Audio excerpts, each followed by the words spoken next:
आं आसाम रेजिमेन्टआव साख्रि मोनदों। खुलुमबाय, आंनि मुङा बिजित बसुमतारी। आंना डिस्ट्रिक्टआ चिरां डिस्ट्रिक्ट, दादगारि एरिया डिस्ट्रिक्टआव थानाय नवान दरंगर गामि।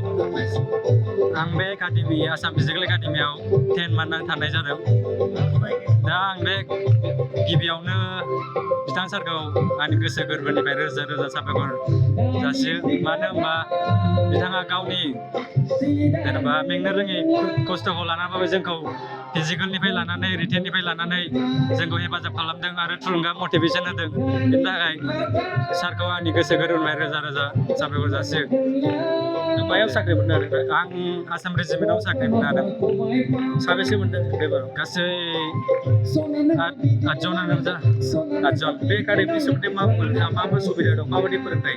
बे एकाडेमियाव रिटेननिफ्राय लानानै फिजिकेलसिम एबा खारनाय बारनाय गासिबो सुबिदा दं आरो।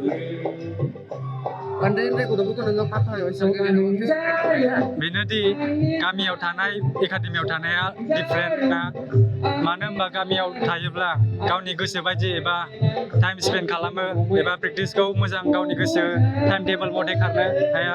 दा एकाडेमियाव थायोब्ला जों डिसिप्लिनजों लोगोसे टाइम टेबोलजों लोगोसे जों गावखौ प्रेक्टिसाव लाखिनो हायो।